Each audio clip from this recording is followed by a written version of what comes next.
Chapter 1. Concrete and Culture. When I was 16, I made my first real money by cutting a load of pulpwood. I cut mostly balsam fir and a few white spruce trees. These days, the low-quality wood that is destined to become paper is likely to be felled by a mechanical harvester and trucked away tree length. But 35 years ago, a lot of pulpwood was still felled with a chainsaw, measured and cut into 4-foot lengths, and stacked in neat piles to await the arrival of a log truck. You needed to accumulate 14 to 16 cords, a pile roughly 80 feet long, 6 feet high, and 4 feet wide, before you were ready to call the trucker. I cut my load of wood in the area where my sister Molly's studio and house now stand. We called this thicket the swamp, because it bordered a beaver pond. It was my father's objective to clear the whole area and return it to pasture. My cutting of the pulpwood was going to be the first phase. We never got past the first phase, and by the time Molly built her place there, most of it had regrown trees. One day I would fell and limb trees. The next day I would skid them with my oxen out to the road, where I cut them to length and piled them.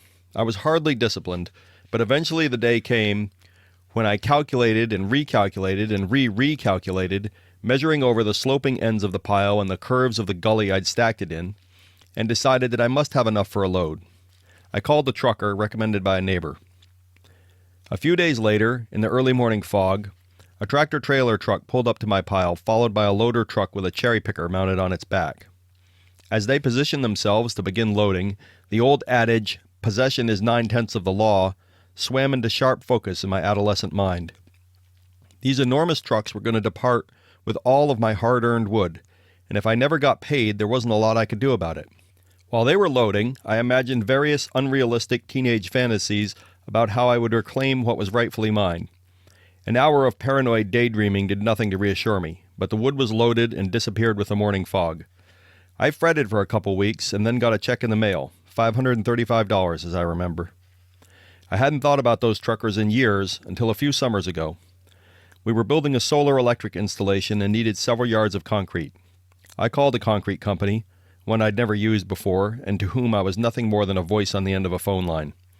Nevertheless, at the appointed time, a massive truck showed up and deposited 16,000 pounds of concrete in our holes. Nothing unusual about this. It happens every day on construction sites all around the country. I gave the driver a check and the truck went on its way. If I had decided to stiff the concrete company, there's no way in hell they could have gotten either their money or their concrete back.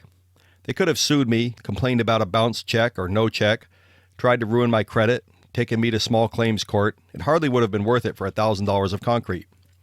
30 years ago, as the log trucks loaded my pulpwood, I realized how vulnerable I was to the dishonesty of other humans.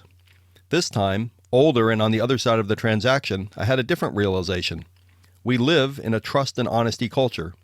In this day, when litigious scumbags troll the airwaves and internet for their next cases, and when big corporations seem to hate their customers and look for any opportunity to trick them into spending money, it may seem counterintuitive to say that we are a trust-based culture.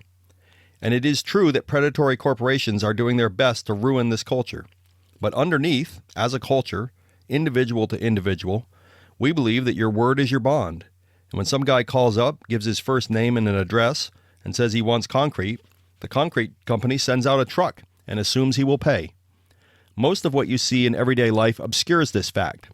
The financial industry, the pinnacle of commercial transactions, and the sector of the economy that attracts the brightest, most ambitious minds, collapsed, again, in 2008, under the weight of its own lies. One trip through the security line at the airport would convince anyone that we are a fear and deception-based culture.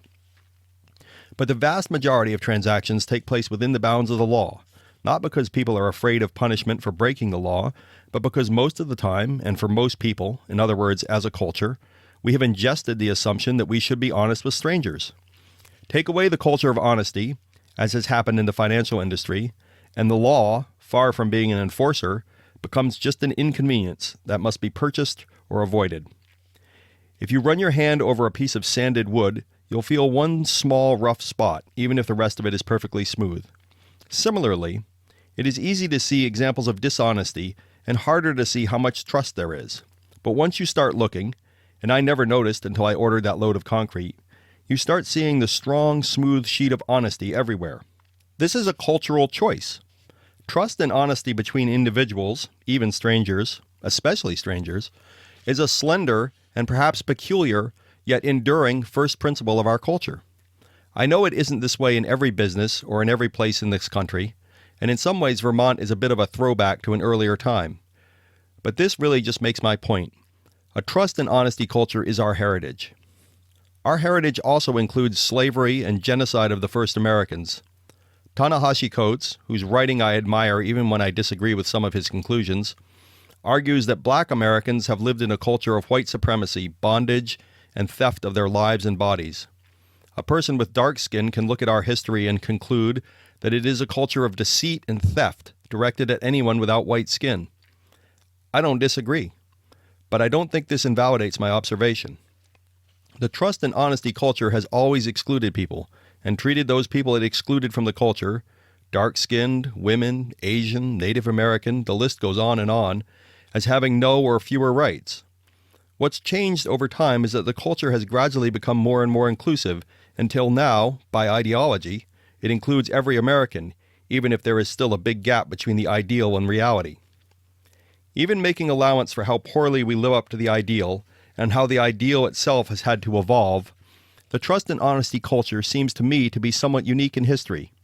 Usually trust has been extended between men along familial, tribal, or sometimes religious or political lines. Somehow, despite the white, male, wig-wearing, slave-owning, female-excluding genesis of our country, we've expanded the idea of trust between strangers to mean all strangers. It's a remarkable leap ideologically. Practically, we've got a long way to go. If my voice had been female, or if I had, quote-unquote, sounded black, would the concrete company still have sent a truck? I don't know. I've had the privilege of living my life as a white male. This limits my perspective, but it doesn't stop me from seeing that a trust and honesty culture is a good thing within my experience, and believing that the more completely and thoroughly that experience is shared by everyone, the better.